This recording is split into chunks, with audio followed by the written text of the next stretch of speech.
ஷெக்கீனா ஊழியங்கள் வழங்கும் ஷெக்கீனா நேரம்.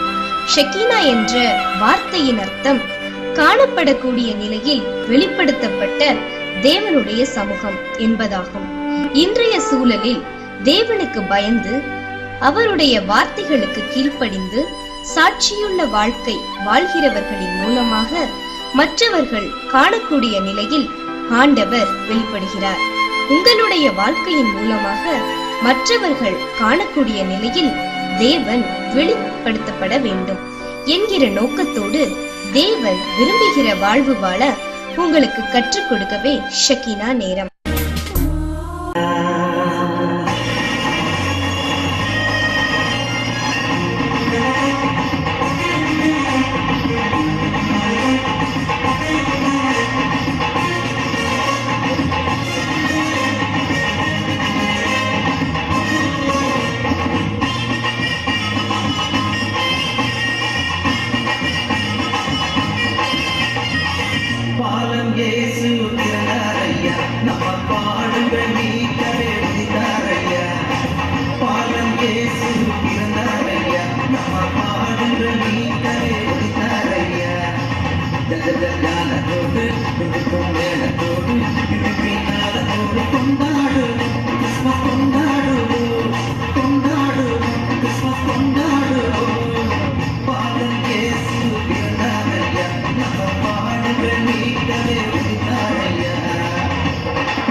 செய்தியை வழங்குபவர் சுவிசேஷகர் பி. ஜாஷ்வா, இயக்குனர் ஷெக்கீனா ஊழியங்கள். கிறிஸ்துவுக்குள் அன்பான ஷெக்கீனா நேரம் தொலைக்காட்சி நேயர்களே, ஆண்டவராகிய இயேசு கிறிஸ்துவின் இனிய நாமத்திலே உங்களை வாழ்த்துகிறேன். திரும்பவும் உங்களுடைய இல்லங்களிலே இந்த கிறிஸ்துமஸ் மாதத்திலே வந்து தேவனுடைய வார்த்தைகளை இந்த ஷெக்கீனா நேரம் தொலைக்காட்சி நிகழ்ச்சியின் வழியாய் கொடுக்க ஆண்டவர் கொடுத்திருக்கிற இந்த நல்ல உன்னதமான வாய்ப்புக்காக நான் ஆண்டவரை ஸ்தோத்திரிக்கிறேன். இந்த ஆண்டு இந்த கிறிஸ்துமஸ் நாட்களிலே நாம் இந்த ஷெக்கீனா நேரம் நிகழ்ச்சியிலே இம்மானுவேல் என்கின்ற தலைப்பிலே தேவனுடைய வார்த்தைகளை படித்து வருகிறோம். இம்மானுவேல் என்பது ஒரு தலைப்பு அல்ல, அது ஆண்டவர் இயேசு கிறிஸ்துவுக்கு கொடுக்கப்பட்ட பெயர்களிலே ஒன்று. மத்தேயு எழுதிய நற்செய்தியில் 1வது அதிகாரம் 23வது வசனத்திலே இந்த வார்த்தை சொல்லப்படுகிறது. இம்மானுவேல் என்று பெயர் சொல்லப்பட்ட பிறகு அந்த பெயருக்கு அர்த்தமும் சொல்லப்படுகிறது. அங்கு என்ன அர்த்தம்? இம்மானுவேல் என்பதற்கு தேவன் நம்மோடு இருக்கிறார் என்று அர்த்தமாம். அப்ப இம்மானுவேல் என்பது சாதாரண ஒரு வார்த்தை கிடையாது. இம்மானுவேல் என்பதற்கு பொருள் என்ன? தேவன் நம்மோடு இருக்கிறார். அப்ப இந்த கிறிஸ்துமஸ் என்பது என்ன என்று நாம் படித்து வருகிறோம். இது ஒரு கொண்டாட்டம் மட்டுமல்ல, இது ஒரு அனுபவம். என்ன அனுபவம்? தேவனை என்னோடு கூட இருக்க வைத்துக் கொள்ளுகிற ஒரு அனுபவம். இந்த அனுபவம் எனக்கு என்ன சொல்லி தருகிறது? இந்த ஆண்டவர் என்னை எப்படியெல்லாம் நடத்துகிறார், என்னோடு கூட இருப்பதற்காக அருளப்பட்ட அந்த இம்மானுவேலர் என்னை எப்படியெல்லாம் கொண்டு போகிறார் என்பதை அழகாய் சொல்லிக் கொடுக்கிறது. அதுக்கு எங்க நம்ம ஆதாரம் எடுத்திருக்கிறோம் என்றால் 23வது சங்கீதம், மெய்ப்பனின் சங்கீதம் என்று பொதுவாக அறியப்பட்டுள்ள அந்த சங்கீதத்தை நாம் இம்மானுவேலரின் சங்கீதம் அல்லது கிறிஸ்துமஸ் சங்கீதம் என்று எடுத்து படித்து வருகிறோம். ஏன் அதை எடுத்து படித்து வருகிறோம் என்றால், இந்த இம்மானுவேலர் எப்படிப்பட்ட பாதைகளுக்கு ஊடாக அவருடைய ஜனங்களோடு கூட இருந்து நடத்துகிறார் என்பது அங்கு அப்பட்டமாய் அழகாய் சொல்லப்பட்டிருக்கிறது. அந்த சங்கீதக்காரன் அனுபவத்திலிருந்து சொல்லுகிறார். என்ன சொல்றாரு? கர்த்தர் என் மேய்ப்பராயிருக்கிறார். இந்த இம்மானுவேலர் என் கூட இருக்கிறார் இல்லையா, அந்த இம்மானுவேலர் எனக்கு எப்படி இருக்கிறார்? மேய்ப்பனாயிருக்கிறார். இரண்டாவது அவர் என்ன சொல்றாரு? நான் அதனால குறைவுபட மாட்டேன். அடுத்து என்ன சொல்றாரு? அவர் என்னை போஷிக்கிறவர், என் ஆத்மாவை தேற்றுகிறவர், என்னை நீதியின் பாதையில் நடத்துகிறவர். இப்படி அந்த மேய்ப்பன் எப்படியெல்லாம் ஒரு மந்தையின் தன்னுடைய கரத்துக்குள்ள இருக்கிற அந்த ஆட்டை போஷிக்கிறார் என்று அவர் அழகாய் சொல்லுகிறார். இந்த 3 வசனத்தை மட்டும் படிக்கும் போது ரொம்ப சந்தோஷமா இருக்குது. ஏன்னா இம்மானுவேலர் நடத்துகிற பாதை, என் கூட இருக்கிற என் ஆண்டவர் என்னை நடத்துகிற பாதை அப்பப்பா. இன்னைக்கு நிறைய கிறிஸ்தவங்க என்ன பண்ணிடுறாங்க தெரியுமா? இந்த முதல் பகுதியிலேயே நிறைவு காண விரும்புகிறார்கள். இந்த முதல் பகுதியிலேயே நிறைவு காண விரும்புகிறார்கள். இம்மானுவேலர் என்னை இப்படியெல்லாம் நடத்திடுவார், அல்லேலூயா ஆமென். இல்லங்க, அந்த சங்கீதம் 3 வசனத்துல முடியல, இன்னும் 3 வசனம் இருக்கு. அந்த சங்கீதம் இவ்வுலக வாழ்க்கையை மட்டும் சொல்லல, மறு உலக வாழ்க்கையையும் சொல்லுகிறது. நான் கர்த்தருடைய வீட்டிலே நீடித்த நாட்களாய் நிலைத்திருப்பேன் என்று சொல்லி அந்த சங்கீதம் முடியுது இல்லையா? அப்ப இந்த உலக வாழ்க்கையில இம்மானுவேலர் எப்படி என் கூட இருப்பார் என்று சொல்லுகிற அதே வேளையில மறு உலக வாழ்விலும் இம்மானுவேலர் என்னை என்ன செய்றாரு? நித்திய காலமாய் அவரோடு கூட வாழ வைக்கிறார் என்ற உண்மையை எனக்கு சொல்லிக் கொடுத்து முடிக்கிறது. ரைட்டு. இப்ப நான் ஏற்கனவே சொன்னேன், முதல் 3 வசனங்கள் கொண்டாட்டத்தின் அனுபவமாய் இருக்கும். இம்மானுவேலர் என் கூட இருந்தா எப்படியெல்லாம் என் வாழ்க்கை நிறைவாயிருக்கும் என்று சொல்லப்படுகிற ஒரு கொண்டாட்டம். மேய்ப்பனாய் இருக்கிறார், குறைவுபட விட மாட்டார், ஆத்மாவை தேற்றுகிறார், நீதியின் பாதையிலே நடத்துகிறார், போஷிக்கிறார். அல்லேலூயா. ஆனா அதோட முடிஞ்சிருச்சா? இன்னைக்கு நிறைய பேர் அதோட நிறுத்திடுறாங்க. 3 வசனம் மட்டும் இல்ல, 4வது வசனம் ஒண்ணு இருக்கு. அந்த இம்மானுவேலர் என்னை கொண்டு போகிற பாதை, அந்த இம்மானுவேலர் என்னை நடத்தி கொண்டு போகிற இன்னொரு பாதை. அது என்ன பாதை தெரியுமா? நான் விரும்பாத ஒரு பாதை, நான் ஏற்றுக்கொள்ள வேண்டாம் என்று நினைக்கிற ஒரு பாதை, அல்லது என் வாழ்க்கையில வரக்கூடாதுன்னு நினைக்கிற பாதை. தினந்தோறும் முட்டி போட்டு நான் குதிக்கிறேன். என்ன குதிக்கிறேன்? ஆண்டவரே, என் வாழ்க்கையில மரண இருளின் பள்ளத்தாக்கின் அனுபவம் வரக்கூடாது. ஜனங்க வேண்டோம், கஷ்டம் வரக்கூடாது, வேதனை வரக்கூடாது, துன்பம் வரக்கூடாது, எனக்கு முன்னால இருக்கிற பிரச்சனை எல்லாம் மாறணும். என் அருமையான தெய்வ ஜனமே, கூட இருக்கிற இம்மானுவேல், கொண்டாட்டத்தின் நாயகராய் இருக்கிற, வெறும் கொண்டாட்டத்தோடு கூட நம்முடைய வாழ்க்கையை முடித்து விடாமல் அந்த கொண்டாட்டத்தை நம்முடைய அனுதின அனுபவமாய் மாற்ற வேண்டும் என்று விரும்பி இந்த ஷெக்கினா நேரம் நிகழ்ச்சியின் வழியாய் பேசிக் கொண்டிருக்கிற நம்முடைய ஆண்டவர் இம்மானுவேலர், அந்த இயேசு கிறிஸ்துநாதர், நமக்காய் கொடுக்கப்பட்ட அந்த தெய்வ பாலகன் என்ன செய்றார் தெரியுமா? மரண இருளின் பள்ளத்தாக்கின் பாதையிலே நாம் நடக்க வேண்டியது வரும்போதும் நம்மோடு கூட இருக்கிறார். 23வது சங்கீதத்தின் 4வது வசனம், நான் மரண இருளின் பள்ளத்தாக்கிலே நடந்தாலும் பொல்லாப்புக்கு பயப்படேன், தேவரீர் என்னோட கூட இருக்கிறீர், உமது கோலும் உமது தடியும் என்னை தேற்றும். அமெரிக்க நகரத்தின் மிக பிரம்மாண்டமான வர்த்தக மையங்களான அந்த இரட்டை கோபுரங்கள் இடித்து வீழ்த்தப்பட்ட போது, அப்போது ஜனாதிபதியாய் இருந்த புஷ் தன்னுடைய அறிக்கையில, தன்னுடைய அந்த உரையில இந்த வசனத்தை அவர் மேற்கோள் காட்டினார்.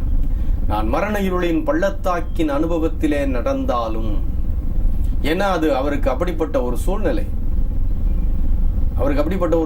அது மரண இருளின் பள்ளத்தாக்கின் அனுபவம். அவருடைய நாட்டின் மிக உயர்ந்த வர்த்தக மையங்கள் இடித்து தரைமட்டமாக்கப்பட்டன, சிதைந்து போன ஒரு சூழ்நிலை. அவர் சொல்றாரு, இந்த நிலையில நான் போகும்போதும் பொல்லாப்புக்கு பயப்பட மாட்டேன்.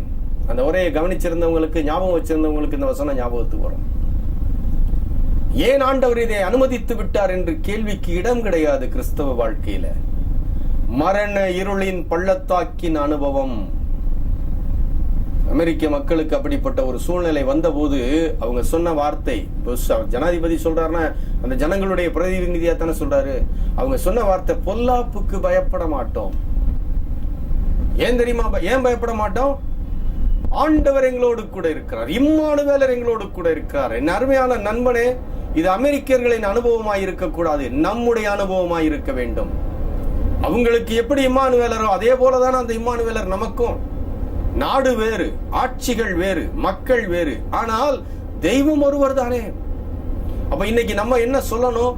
என் வாழ்க்கையில எல்லாம் உடைந்து போனாலும், மரண இருளின் பள்ளத்தாக்கின் அனுபவத்திற்குள்ளே நான் போய்கொண்டிருந்தாலும் பொல்லாப்பை கண்டு பயப்பட மாட்டேன்.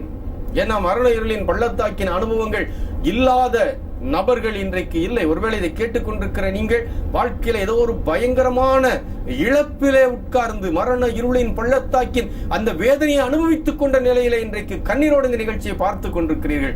உங்களுக்காக உங்களை நேசிக்கிற தெய்வம், உங்களுடைய இம்மானுவேலர், உங்களோடு கூட இருக்கிற தேவன் இந்த நிகழ்ச்சியின் வழியாய் உங்களோடு பேசிக் கொண்டிருக்கிறார். என்ன பேசுகிறார் தெரியுமா? மரண இருளின் பள்ளத்தாக்கின் அனுபவங்களுக்கு ஊடாக நீங்கள் நடந்து போகும் போதும் பொல்லாப்பை கண்டு பயப்பட வேண்டிய அவசியம் இல்லை. ஏனென்றால் இந்த கிறிஸ்துமஸ் நாயகன், தெய்வ குழந்தை, இந்த இயேசு கிறிஸ்துநாதர் உங்களோடு கூட இம்மானுவேலராய் இருக்கிறார். தேவனை நம்மோடு கூட இருத்திக் கொள்ளுகிற அனுபவம் இந்த கிறிஸ்துமஸ் அனுபவம். அப்படியானால் வாழ்க்கையில எந்த உடைந்து போன சூழ்நிலை வந்தாலும் ஏங்க பயப்படணும்? ஏன் பயப்படணும்? பயப்பட வேண்டிய அவசியம் இல்லை. ஆனா இன்னைக்கு அப்படியே தடுமாறி உட்கார்ந்து இருக்கிறோம். இனி என்ன செய்வேன்? இனி எப்படி போவேன்? இனி எப்படி என் பிள்ளைகளை கொண்டு நான் வாழப் போகிறேன்? இனி எப்படி என்னுடைய எதிர்காலம் இருக்க போகிறது? எல்லாராலும் கைவிடப்பட்ட நிலையில உட்கார்ந்து இருக்கிறேன், தனிமையின் அனுபவத்தில் உட்கார்ந்து இருக்கிறேன், இழப்பில உட்கார்ந்து இருக்கிறேன், வேதனையில உட்கார்ந்து இருக்கிறேன். இழப்புகளும் வேதனைகளும் வரக்கூடும், வரலாம். அதுல இப்ப சமீப கால மரணங்களை எல்லாம் பார்ப்போமானால் பரிதாபமா இருக்கிறது, தாங்கிக் கொள்ள முடியவில்லை. மிக குறைந்த வயதிலே பலர் இன்றைக்கு மரணத்தை சந்தித்துக் கொண்டிருக்கிறார்கள். 2 நாட்களுக்கு முன்பதாக, இந்த ஒளிப்பதிவு நடைபெற்றுக் கொண்டிருக்கிற 2 நாட்களுக்கு முன்பதாக ஒரு செய்தியை நான் கேள்விப்பட்டேன். ஒரு அருமையான வாலிப தம்பி, குழந்தை பிறந்து 1 மாதம் ஆகி இருக்கிறது. காலையிலே பால் வாங்க வெளியிலே போனவர், வழியில என்ன நடந்துச்சோ தெரியாது, திடீரென்று நெஞ்சை பிடித்துக் கொண்டு கீழே விழுந்திருக்கிறார். மருத்துவமனைக்கு கொண்டு போயிருக்கிறார்கள். அவர் உயிர் போய்விட்டது என்று மருத்துவர்கள் சொல்லியிருக்கிறார்கள். மிக குறைந்த வயது, அந்த பிள்ளைக்கு 1 மாதம். அதே போல இன்னொரு செய்தி கேள்விப்பட்டேன். வெளிநாட்டிலே வேலைக்காக சென்ற ஒரு அருமையான சகோதரன், வேலைக்கு சென்று 3 மாதங்கள், குழந்தை பிறந்து 1.5 மாதம், அங்கே நடந்த ஒரு விபத்திலே இறந்து போய்விட்டார். தாய் பெற்ற பிள்ளையை பார்க்கல. பரிதாபமான ஒரு நிலையிலே 15 நாட்களுக்கு பிறகு அவருடைய பிணம் அங்கே இருந்து வந்தது. பரிதாபமான மரணங்கள், விளங்கிக் கொள்ள முடியாத வாழ்க்கையின் சூழ்நிலைகள். இப்ப அந்த சகோதரிமார்கள்லாம் என்ன வேதனையில இருப்பாங்க இல்லையா? எப்படி எங்கள் வாழ்க்கை நடந்து போகும்? எப்படி எங்கள் வாழ்க்கையை நாங்கள் கொண்டு போவோம்? இதே போல இன்றைக்கு திகைத்து போய் வேதனையோடு உட்கார்ந்து இருக்கிறீங்களே, பொல்லாப்பை கண்டு பயப்பட வேண்டாம். பொல்லாப்பை கண்டு பயப்பட, நான் சொன்னா அது உங்களால ஏற்றுக்கொள்ள முடியாது, உண்மை. ஏன்னா நான் ஒரு மனிதன், நான் சொல்லுவதை உங்களால ஏற்றுக்கொள்ள முடியாது. ஆனா நீங்க இம்மானுவேலரை உடன் இருத்திக் கொள்வீர்கள் என்றால், இந்த இம்மானுவேலர் உங்கள் அனுபவமாய் மாறுவார் என்றால், நீங்க பொல்லாப்பை கண்டு பயப்பட மாட்டீங்க. ஏன்னா இன்னைக்கு நம்மை சுற்றி நடக்கிற சூழ்நிலைகள் அப்படி இருக்குது. வெளியில போனா எப்படி பத்திரமா வீட்டுக்குள்ள வருவோமான்னு சொல்ல முடியாத பயங்கரமான சூழ்நிலைகள், எத்தனை கோர விபத்துகள், மரண இருளின் பள்ளத்தாக்கின் அனுபவங்களை ஒவ்வொரு நாளும் தாண்டி போய் கொண்டிருக்கிறோமே. அதெல்லாம் பார்க்கும்போது கலங்கி கலங்கி வீட்டுக்குள்ள வந்து உட்கார்ந்துருக்கிறோம் அப்படின்னா, அல்லது கலக்கத்தோடு நம்முடைய வீட்டுக்குள்ள இருந்து வெளியில போக முடியாம உட்கார்ந்துருக்கிறோம் அப்படின்னா, வெளியில போனா விபத்து நடக்குது, வெளியில போனா அது நடந்தது இது நடந்தது, நான் போக மாட்டேன்னு சொல்லி உட்கார்ந்துட்டு இருக்க முடியுமா? வெளியில போய் வாழ்ந்துதானே ஆகணும். மரண இருளின் பள்ளத்தாக்கின் அனுபவங்களுக்கு ஊடாக நாம் கடந்து போக வேண்டியது வரும்போதும் இம்மானுவேலர் நம்மோடு கூட இருக்கிறார். சங்கீதக்காரன் எவ்வளவு அழகாய் சொல்லுகிறார் பாருங்களேன். மரண இருளின் பள்ளத்தாக்கின் வழியாக நான் நடந்தாலும் பொல்லாப்புக்கு பயப்பட மாட்டேன், பயப்பட மாட்டேன். ஏன்னா தேவரீர் என்னோடு கூட இருக்கிறேன். இம்மானுவேலர் என் கூட இருக்கிறார், இம்மானுவேலர் என் கூட இருக்கிறார். அதனால நான் பயப்பட மாட்டேன், பயப்பட வேண்டிய அவசியம் இல்லை. ஏன் பயப்பட வேண்டாம் தெரியுமா? அவருடைய கோலும் தடியும் என்னை தேற்றும். மேய்ப்பனுடைய கையில ஒரு வளைந்த பெரிய கோல் வச்சிருப்பார், பார்த்திருப்பீங்க, படங்கள்ல பார்த்திருப்பீங்க இல்லையா? ஆனா இங்க இவர் ரெண்டு சொல்றாரு, கோலும் தடியும் என்னை தேற்றும்னு சொல்றாரு. அது ஒரே கம்பு ரெண்டு விதத்துக்கு பயன்படும். என்னது தெரியுமா? அந்த வளைந்திருக்கிற பகுதியில அவர் ஆட்டுக்கு குலைகளை, உயர்ந்த மரங்களில் இருக்கிற குலைகளில அந்த கொப்பை போட்டு அந்த கம்பை போட்டு அதை இழுத்து ஆடுகள் சாப்பிடுவதற்காக வளைத்து கொடுப்பார். இன்னொன்னு என்ன பண்ணுவார் தெரியுமா? மந்தையை விட்டு வெளியில ஆடு விலகி விலகி ஓடும். ஒரே லெவல்ல ஓடுமா? ஓடவே ஓடாது. நம்ம இன்னைக்கு ஓடிக்கிட்டு இருக்கோம் இல்லையா? 4 நாள் ஆண்டவரை பார்த்து ஓடுவோம், 5வது நாள் ஆண்டவரை தாண்டி இருக்கிற கொந்தளிப்புகளை பார்த்துருவோம். பார்த்து மிரண்டு இங்கிட்டு ஓடி அங்கிட்டு ஓடி நிலை தடுமாறி போய் விடுவோம். இதுதான் ஆடுகளின் நிலை. அப்ப என்ன பண்ணுவார் தெரியுமா? உணவு வளைத்து கொடுக்க பயன்படுத்த அந்த கோல் இப்ப தடியா மாறிடும். எப்படி மாறுது? அந்த ஆட்டை தட்டி உள்ள கொண்டு வர்றதுக்கு. அது ஒரு மாதிரி அடிதான் இல்லையா? வெளியில ஓடும் போது அதை தட்டி உள்ள கொண்டு வர்றதுக்கு. அப்ப தடியாகவும் பயன்படும், அது கோலாகவும் பயன்படும். கோலா இருக்கும்போது எனக்கு உதவி, தடியா இருக்கும்போது நான் விலகி ஓடுறேன், என்னைய தட்டி உள்ள கொண்டு வர்றது. சில நேரத்தில் அடி பலமாகவும் விழுந்துரும். ஓவரா சேட்டை பண்ணிக்கிறோம்னா கொஞ்சம் அடிச்சு உள்ள கொண்டு வந்துருவாரு. அது என்னை தேற்றுவதற்காக, என்னை காயப்படுத்துறதுக்காக கிடையாது. நான் காயப்பற்ற கூடாதுங்கிறதுக்காக அவர் ஒரு சின்ன காயத்தை கொடுத்து என்னை உள்ள கொண்டு வர்றாரு. புரியுதுங்களா? கொஞ்சம் புரிஞ்சுக்கோங்களேன். புரிஞ்சுக்கிட்டீங்கன்னா ரொம்ப நல்லா இருக்கும். ஆனா புரிஞ்சுக்கிறது கொஞ்சம் கஷ்டம். ஆண்டவர் தட்டுறாரு, ஏன் என்னைய தட்டுறாரு? கேட்டுட்டு உட்கார்ந்துருக்காதீங்க. நீங்க பெரிய காயம் பற்றக்கூடாதுன்னு உங்களை தட்டி உள்ள கொண்டாரு. சின்ன அடி இப்படி வலிக்குதான் செய்யும், வேதனை இருக்கதான் செய்யும். ஆனா இன்னொரு பெரிய வேதனை, ஒருவேளை விலகி போய் ஒரு பெரிய பள்ளத்துல விழுந்துடக்கூடாதே, ஆண்டவரை விட்டு நீங்க வெளியில போயிடக்கூடாதே, அதுக்காக அந்த மந்தைக்குள்ள நீங்க இருக்கணும்னு தட்டவும் செய்யறாரு. அது மேய்ப்பனுடைய அனுபவமா இருந்ததுனால அவர் சொல்றாரு, கூட இருக்கிற இம்மானுவேலர் எனக்கு வளைச்சு கொடுக்கிற கோலாவும் அதை பயன்படுத்துறாரு, நான் ஓடிக்கிட்டு ஆடிக்கிட்டு இது கட்டுப்பாட்டுக்குள்ள இல்லாம இருக்கும்போது என்னை தட்டி கொடுக்கிற தடியாகவும் அதை பயன்படுத்துகிறார். அதான் சொல்றாரு. ஆனா இது ரெண்டுமே என்னை தேற்றுவதற்காக, என்னை சரிப்படுத்துவதற்காக, என்னை வலிக்கணுங்கிறதுக்காக இல்ல. அந்த வலி எதுக்கு தெரியுமா? நான் சரிப்படுத்துறதுக்காக. அந்த அடியும் எனக்கு தேற்றுகிறதற்காக கொடுக்கப்படுகிறது. அப்ப இம்மானுவேலருடைய கரத்துல இருக்கிற கோலும் தடியும், அது கோலாகவும் தடியாகவும் பயன்படுகிற அந்த ஒரு குச்சி எதுக்கு தெரியுமா? எனக்கு தேவையானதை கொடுப்பதற்காகவும், விலகி போகும்போது எனக்கு தேவையான இன்னொன்னையும் கொடுக்கிறார். என்னது? 2 அடியும் கொடுத்து என்னைய மந்தைக்குள்ள வைப்பதற்கு. இப்படி ஒரு இம்மானுவேலர் எனக்கு இருக்கிறதுனால நான் பொல்லாங்கை கண்டு பயப்பட வேண்டாம். புரியுதுங்களாங்க? பயப்படாதீங்க. ஐயோ என்ன எப்படி ஆயிருமோ யோசித்து பாருங்க. இம்மானுவேலர் கொண்டாட்டம் மட்டுமல்ல, அவர் அனுபவமாய் மாறும்போது, மரண இருளின் பள்ளத்தாக்கின் ஊடாக நீங்கள் நடந்து போகும் போதும் அவர் என்ன செய்யறாரு? உங்களோடு கூட இருக்கிறார். நீங்கள் பொல்லாப்புக்கு பயப்பட வேண்டாத ஒரு நிலையை உங்களுக்கு தருகிறார். தன்னுடைய கரத்தில் இருக்கிற அந்த கோலாலும் தடியாலும் உங்களை தேற்றுகிறார். அது கொஞ்சம் சில நேரங்களில் கொஞ்சம் விளங்கிக் கொள்ள முடியாத வேதனை இருக்கலாம். ஆனா அது உங்க நன்மைக்காக, உங்களை தேற்றுவதற்காக. சரி, இன்னொன்னு செய்யறாரு தெரியுமா? அடுத்த வசனம், 5வது வசனம், என் சத்துருக்களுக்கு முன்பாக நீர் எனக்கு ஒரு பந்தியை ஆயத்தப்படுத்தி. இதுவும் விளங்கிக் கொள்ள முடியாத ஒன்று. பந்தி எங்க ஏற்பாடு பண்றாரு? சத்துருக்களுக்கு முன்பாக. ஒரு கல்யாண வீட்டுக்கு போயிருக்கிறோம், நல்ல விருந்து, இன்னைக்கு ஒரு கட்டு கட்டிடலாம்னு நினைச்சிருக்கிறோம். பந்தியிலையும் அடிச்சு பிடிச்சு இடம் பிடிச்சு உட்காந்துட்டோம். நல்லா ஓடிக்கிட்டு இருந்துச்சு. எதிர்த்த பந்தி காலி ஆயிடுச்சு. காலி ஆனதும் ஒரு சோதனை வருது. என்ன தெரியுமா? நம்ம சத்ரு ஒருத்தர் வந்து எதிர்த்தாப்புல உட்காந்துட்டாருன்னு வச்சுக்குவோம். அன்னைக்கு நம்ம உற்சாகம், நம்ம எதிர்பார்ப்பு, நம்ம ஆவல் எல்லாம் அப்படியே புசுன்னு போச்சு. முடிஞ்சா எந்திரிச்சு கூட அடுத்த பந்திக்கு போயிடலாமான்னு கூட யோசிப்போம் இல்லையா? ஏன்? என் சத்ருவுக்கு முன்னால நான் உட்கார்றதா?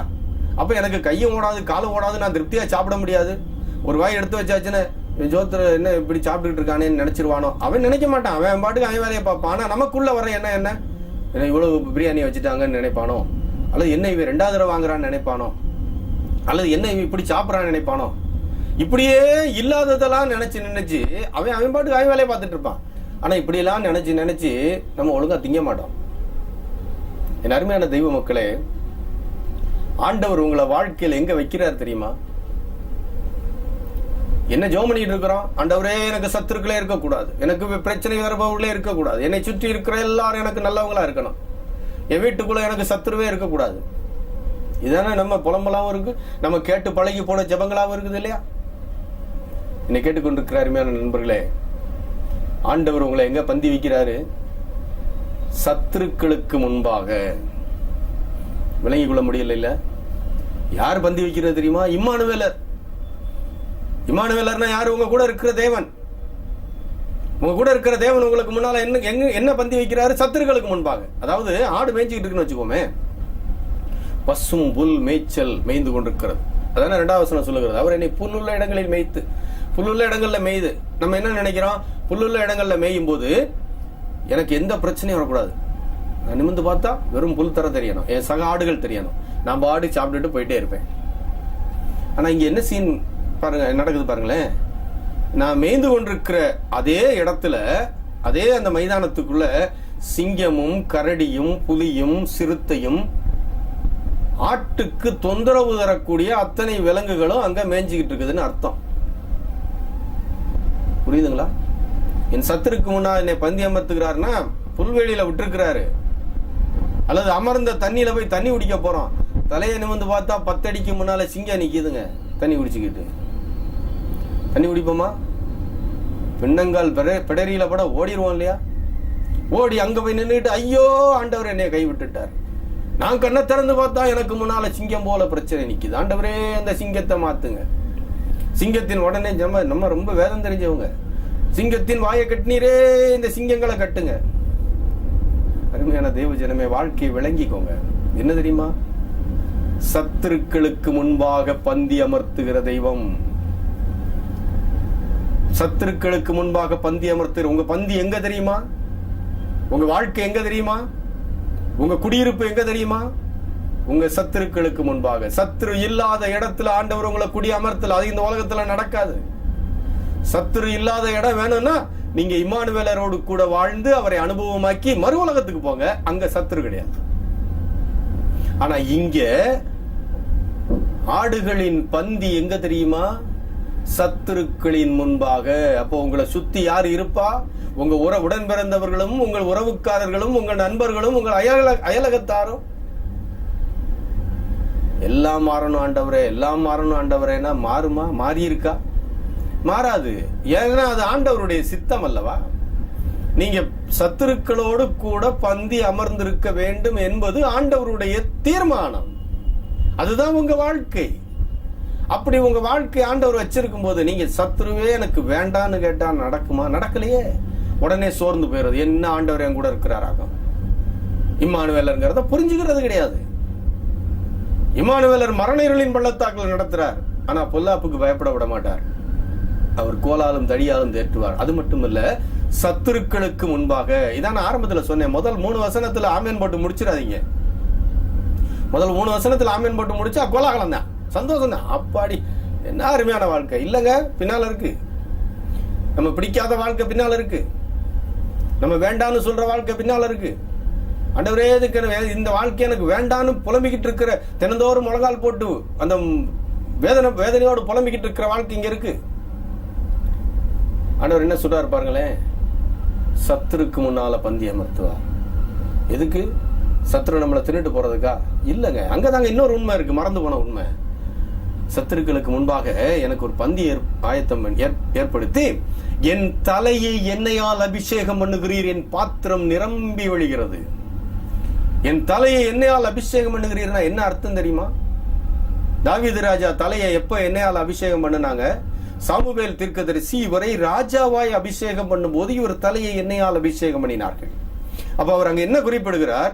என் தலையை எண்ணெயால் அபிஷேகம் பண்ணுகிறீர் என்று அவர் குறிப்பிடுகிற வார்த்தையின் அர்த்தம் என்ன? என்னை ராஜாவாக்குகிறீர். அப்படின்னா என்ன அர்த்தம்? என்னை உயர்த்துகிறீர்.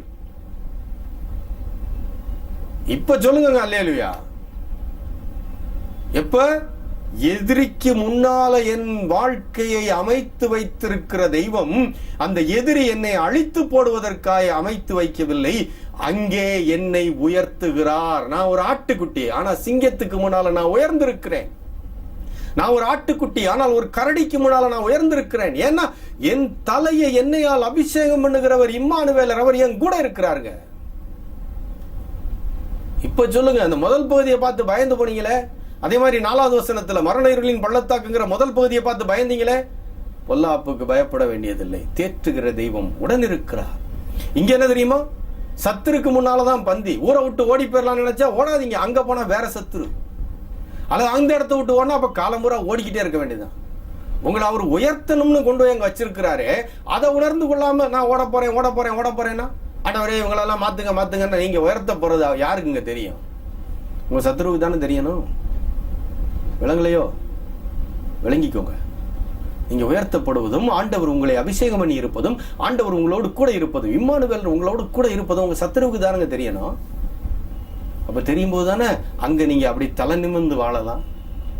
அப்ப எதுக்கு பந்தி அமர்த்துகிறார்? நீங்க பயந்து அரை வயிற்றுக்கு தின்னுட்டு அப்படியே சாப்பாடு கிடைக்காம, போஜனம் கிடைக்காம மெலிந்து போக வேண்டும் என்பதற்காகவே இல்லை. என் சத்துருவுக்கு முன்னால நான் தலை நிமிர்ந்து ராஜாவாய் நிற்பதற்கு. என்னை கேட்டுக்கொண்டிருக்கிற அருமையான ஷெக்கினா நேரம் தொலைக்காட்சி நேயர்களே, நீங்க எப்படி வாழ அழைக்கப்பட்டவர்கள் தெரியுமா? ராஜாக்களாய் வாழ அழைக்கப்பட்டவர்கள். ராஜாக்களாய் வாழ அழைக்கப்பட்டவர்கள். ஆனா எங்க வைக்கப்பட்டிருக்கீங்க தெரியுமா? சத்துருக்களுக்கு முன்பாக. அப்ப ராஜாக்களாய் வாழ அழைக்கப்பட்டிருக்கிறோம், அது மட்டும் வேணும் ஆண்டவரே அப்படின்னா, சத்துருக்களுக்கு முன்னால அமர்த்தப்படுகிற அனுபவமும் வேண்டும். அது வேண்டான்னு சொல்லாதீங்க. என்ன ஒரு ஊழியக்காரன் இப்படி பேசுறான்னு நினைக்கிறீங்களா? இதுதான் வேதம். இன்னைக்கு இந்த வேத உண்மைகள் இன்னைக்கு சொல்லிக் கொடுக்கப்படல. ஆண்டவரே என்னை உயர்த்தும். எப்போ உயர்த்துவார்? இம்மானுவேலர் உடன் இருக்கிற இம்மானுவேலை எப்போ உயர்த்துவார்? உங்க சத்துருக்களுக்கு முன்னால உங்களை பந்தி அமர்த்தி வைத்து தான் உயர்த்த முடியும். புரியுதுங்களா? 5வது வசனம். அந்த இடத்துல என்ன நடக்குது தெரியுமா? என் பாத்திரம், என் வாழ்க்கை நிரம்பி வழிகிறது. அருமையான தெய்வ ஜனமே, இப்ப சொல்லுங்க, இந்த 4வது 5வது வசனம் வேணுமா வேண்டாமா? இதுவும் இம்மானுவேலர் நடத்துகிற பாதை.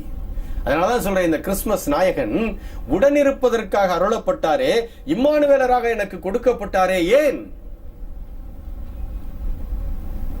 மரண இருளின் பள்ளத்தாக்கிலே நான் நடக்கும் போதும் பொல்லாப்புக்கு பயப்படாமல் இருக்க செய்வதற்காக, அவருடைய கோலாலும் தடியாலும் என்னை தேற்றி கொண்டு போவதற்காக மட்டுமல்ல, சத்துருக்களுக்கு முன்பாக பந்தி அமர்த்தி என்னை உயர்த்துகிறார். அதற்காக அவர் என்னோடு கூட இருக்கிறார். அப்படி அவர் உயர்த்துகிறதினாலே, ராஜாவா என்னை உயர்த்துகிறதினாலே என் வாழ்க்கை நிரம்பி வழிகிறது.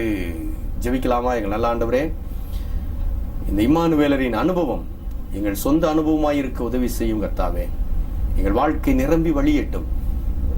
எங்கள் வாழ்க்கையிலே நீர் இம்மானுவேலராய் இருக்கட்டும். ஆண்டவரே, நீர் கூட இருந்து இந்த கிறிஸ்துமஸை எங்கள் கொண்டாட்டமாய் அல்ல, எங்கள் அனுபவமாய் மாற்றி ஆசீர்வதிக்க வேண்டும் என்று இயேசு கிறிஸ்துவின் வழியாய் ஜெபிக்கிறோம் நல்ல பிதாவே. ஆமென். எங்கள் முகவரி evangelist P. Joshua, director Shekinah ministries, R2 TNEB quarters, 110/11 kV substation, Mattuthavani, Madurai 625007.